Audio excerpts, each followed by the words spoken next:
ఈ నెలాఖరికల్లా ఈవెన్ నాగార్జున సాగర్ కింద కూడా మొత్తం అవుతుంది. 1,35,00,000 ఎకరాలు ఏదైతే సేద్యయోగ్యమైన భూమి ఉందో తెలంగాణలో మొత్తం కూడా పంటలు వేసుకునే అవకాశం భగవంతుడి దయ వల్ల తెలంగాణకి ఏర్పడింది.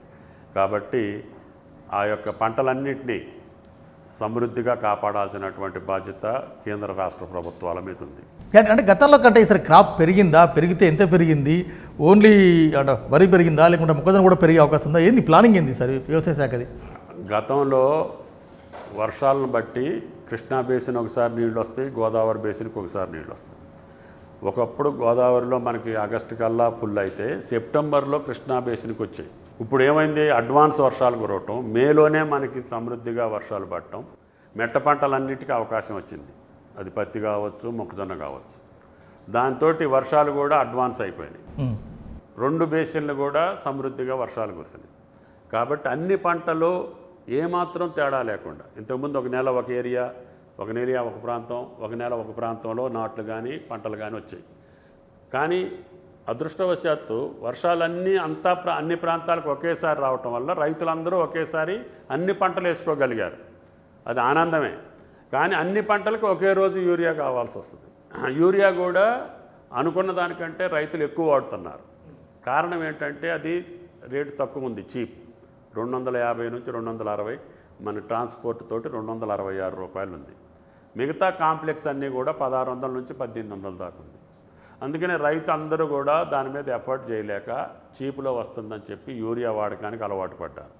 అది తగ్గించడానికి మా ప్రయత్నం న్యాచురల్ ఫార్మింగ్ కావచ్చు, ప్రకృతి వ్యవసాయం కావచ్చు, దీనివల్ల వచ్చే నష్టాలు కావచ్చు, ఆల్టర్నేటివ్గా నానో యూరియా, దీనికంటే చీపు, దీనికంటే ఎక్కువ ఉపయోగం. అంటే మరి సేంద్రియ వ్యవసాయం అంటున్నారు, నానో ఎరువులు ఉన్నాయి, తర్వాత రైతులు యూరియా వాడకం తగ్గించడంలో కొంత ప్రచారం చేస్తున్నారు.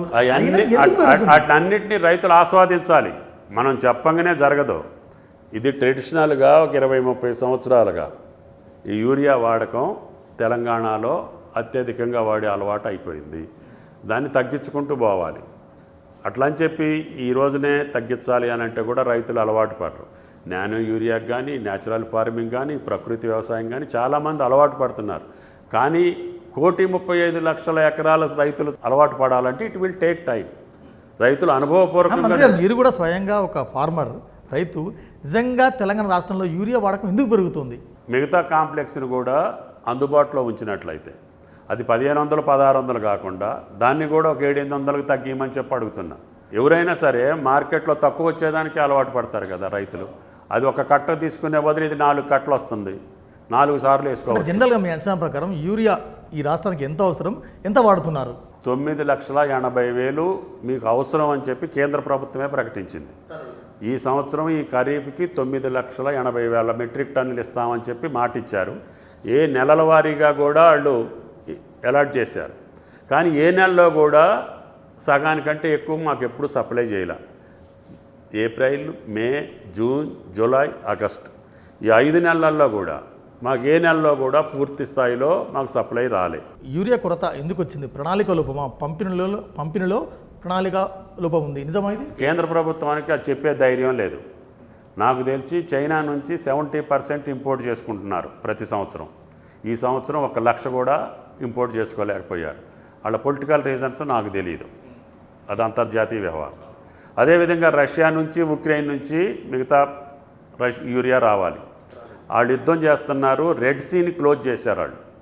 నౌకాయానమే ఎర్ర సముద్రం నుంచి నౌకలు రావట్లేదు. డ్యూ టు దట్ రీజన్ అక్కడి నుంచి రాలేదు. దేశవాళీలో తయారయ్యే యూరియా అన్ని ఫ్యాక్టరీలు కూడా బంద్ పడ్డాయి.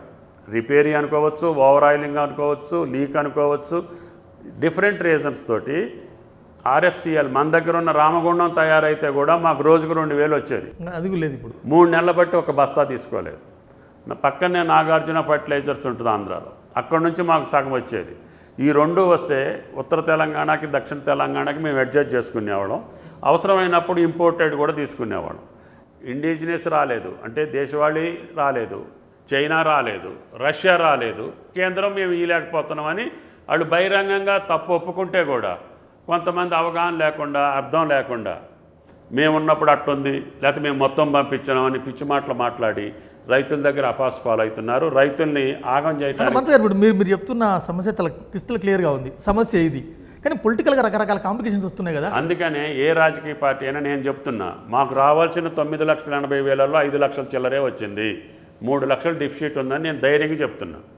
అట్లాగే కేంద్రం కూడా ఈ కారణాల వల్ల మేము 9,80,000 పంపించలేదు, మేము ఇంతే పంపించాము, మా దగ్గర లెక్క ఉంది, వాళ్ళు పంపించింది, ఆ మంత్రి గారు పంపించింది, ఆ 5,30,000 మేము డిస్ట్రిబ్యూట్ చేశాము.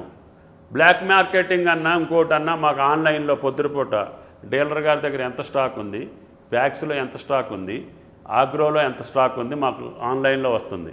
మేము ఎన్ని బస్తాలు ఇచ్చాం, ఎన్ని బస్తాలు ఆయన అమ్మిండు కూడా మాకు సాయంత్రానికి మాకు లెక్క రావాలి. అన్నిటినీ కూడా రైతులందరూ అర్థం చేసుకొని అవసరమైన కాడికి తీసుకోండి.